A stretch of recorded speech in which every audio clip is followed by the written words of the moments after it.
A lot of what we can learn today can be found by being still enough to observe the sequencing and patterns of nature that have been used since the dawn of time. My dad was a tailor. Even when handmade clothes were being taken over by the manufacturing process, he still made three-piece suits for the customers that wanted them. His suits were a work of art.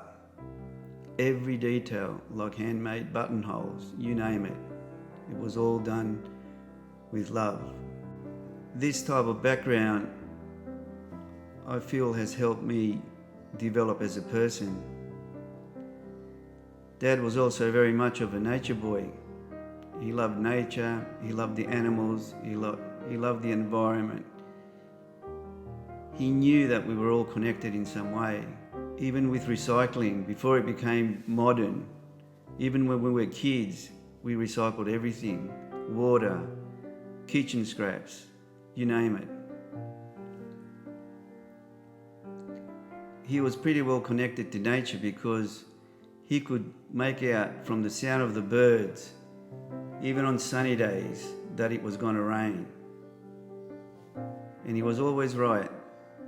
Something about the birds, the way they talked, made Dad know that, the weather was going to change.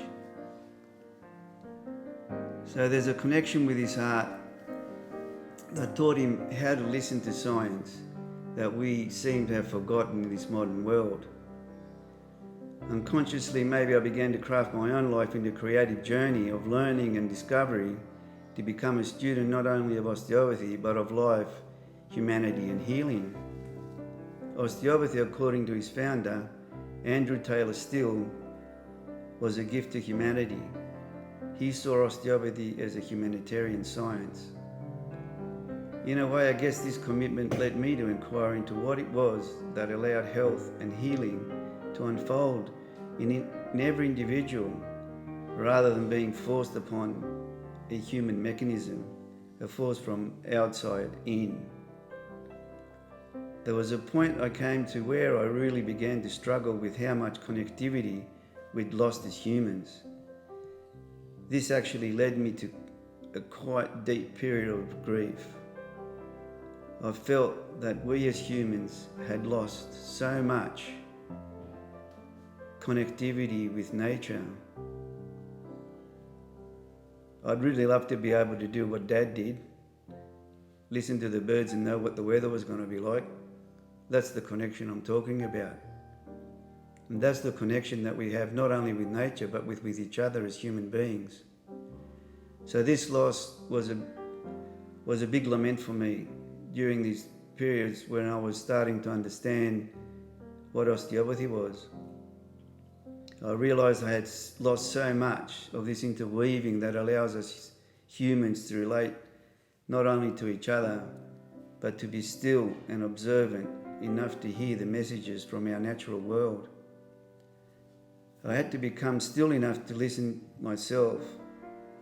For example, I looked in the old books, the original text from osteopathy, and found so much forgotten information about various things such as the adaptations of the pelvis and sacroiliac joints, the relationship between the foot, the pelvis and the sacroiliacs, and the rest of the posture.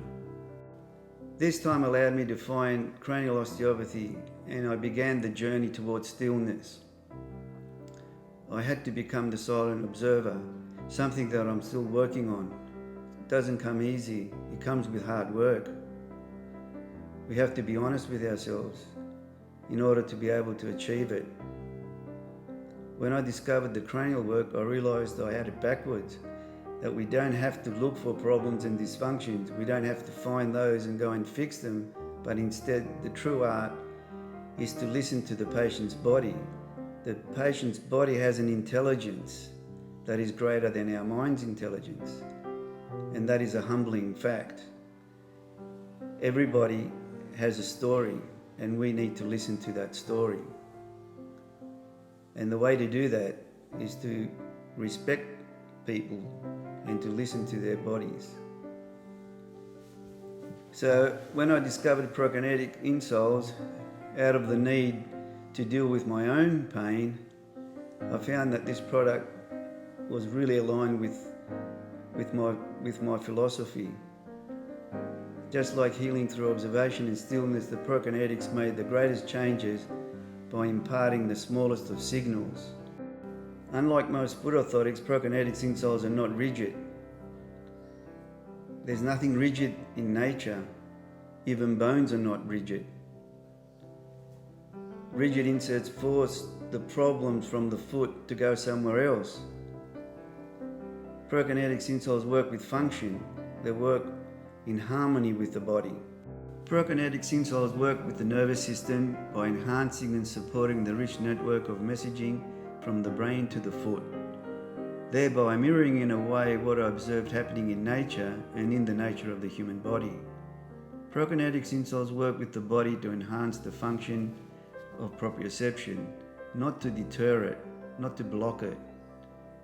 The tapering of the signal, which begins from the front of the arch of the foot to the distal end of the big toe, create a proprioceptive stimulus to the undersurface of the ball of the foot, where receptors for sensation related to posture and balance exist.